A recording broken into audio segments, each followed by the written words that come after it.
George W. Bush. Imagine sitting in a classroom full of little kids reading The Pet Goat when someone whispers in your ear that the country you're running is under attack. Yeah, that was George W. Bush on the morning of September 11th, 2001. 1 minute you're talking about goats. The next you're processing the fact that thousands of Americans are in danger. Bush's reaction was all about keeping his cool. He didn't jump out of his chair or start barking orders right then and there. Nope. He kept reading for a few more minutes before excusing himself to deal with what was easily the worst news a president could get. Later that day, he addressed the nation, promising that the U.S. would hunt down those responsible. And let's not forget that iconic bullhorn moment at Ground Zero, where Bush stood among the rubble and said, "I can hear you. The rest of the world hears you. And the people who knocked these buildings down will hear all of us soon." How would you have handled getting that kind of news in front of a bunch of first graders? Bill Clinton. Bill Clinton was out of office and on a business trip in Australia by the time 9/11 happened. But you better believe he had something to say. The guy had dealt with his fair share of terrorist threats during his presidency. Remember the 1998 embassy bombings in Africa? So, when 9/11 happened, he immediately recognized the gravity of the situation and called it a terrible day for America. In a newly discovered audio tape from 2001, Bill Clinton acknowledged that he had previously chosen not to kill Osama bin Laden due to concerns about possible civilian casualties. The recording, made just hours before the September 11th attacks on the United States, captures the former president speaking to a group of business leaders during a paid event in Australia on September 10, 2001. George H.W. Bush. George H.W. Bush was in Houston, Texas, when he learned of the attacks. George H.W. Bush had seen some stuff in his day, like the Gulf War, so when 9/11 went down, he wasn't just a former president, he was also a concerned dad. While he kept things low-key, he made it clear that he supported his son 100% and urged the nation to rally around him. Jimmy Carter. Jimmy Carter was at home in Georgia when he learned of the attacks.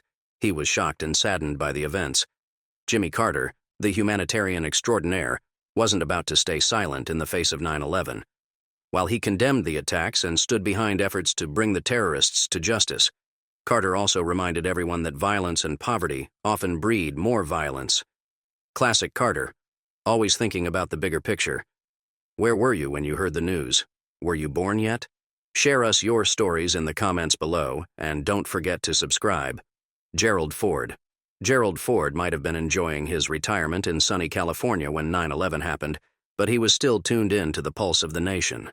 When the attacks hit, Ford's reaction was one of deep sorrow, mixed with a sense of duty to rally the country. He was shocked, like everyone else, and made sure to express his sympathy for the victims and their families. But Ford, ever the steady hand, knew what the country needed most: unity. And he wasn't shy about saying that Americans had to get behind President George W. Bush during this crisis. Ford wasn't just talking the talk either.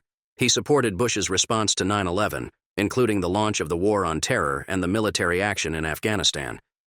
To Ford, this wasn't just about retaliation, it was about making sure something like this never happened again. He'd been through his own share of tough times as president. Remember that little thing called Watergate? So he understood the importance of strong leadership when the chips are down. While Ford wasn't out there making daily speeches, he did make sure his support for Bush's actions was known. He understood the delicate balance between taking strong action and protecting civil liberties, and he emphasized that both were crucial. His experiences with terrorism during his own presidency, like the Mayaguez incident, had already shaped his views on national security, and 9/11 only made him more certain that America needed to stay strong and united. Ronald Reagan. By the time 9/11 happened, Ronald Reagan was deep in his battle with Alzheimer's, so he wasn't able to speak out himself. But that didn't stop his legacy from playing a role in how people processed the attacks. Nancy Reagan, always by his side, shared their condolences and grief with the nation. Reagan's presidency had been all about standing strong against threats like the Soviet Union, and his tough stance on terrorism was something people remembered in the days after 9/11. Even though he couldn't address the nation, the spirit of Reagan's leadership was still felt by many. Barack Obama. Barack Obama wasn't in the White House when 9/11 happened. In fact, he was serving as an Illinois state senator. But like the rest of the country, that day hit him hard. Obama later described 9/11 as a massive wake-up call for the nation, a moment that made everyone stop and rethink what it meant to be American. He emphasized the importance of unity, But he was also vocal about how America needed to respond in a way that didn't throw our values out the window.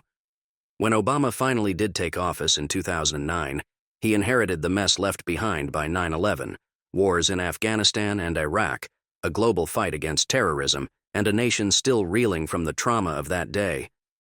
He knew the stakes were high, and his approach was all about keeping America safe without losing sight of what makes us, well, us.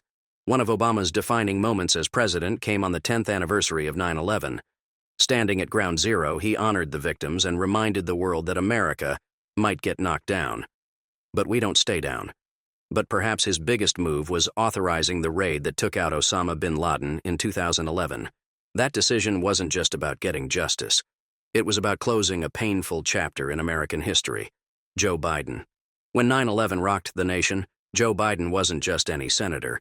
He was a seasoned pro with years of experience on the Senate Foreign Relations Committee. Like everyone else, he was shocked and horrified by the attacks, but Biden was never one to sit back and watch the chaos unfold. He jumped into action, calling for a response that was strong but also measured. The last thing he wanted was for the country to lose its cool and compromise its values in the process. Biden quickly turned his attention to what went wrong: the intelligence failures that allowed the attacks to happen in the first place. During his time as vice president under Obama, he was a key player in crafting strategies that balanced military action with diplomatic efforts. One of Biden's biggest decisions as president was to pull U.S. troops out of Afghanistan in 2021, finally bringing America's longest war to an end. This wasn't a spur-of-the-moment call. It was a move shaped by Biden's belief that the U.S. should focus on targeted counterterrorism instead of getting stuck in endless nation-building. Sure, it was a controversial decision, but for Biden it was about keeping America safe while avoiding the trap of overextending its reach. How do you think 9/11 shaped Obama's presidency?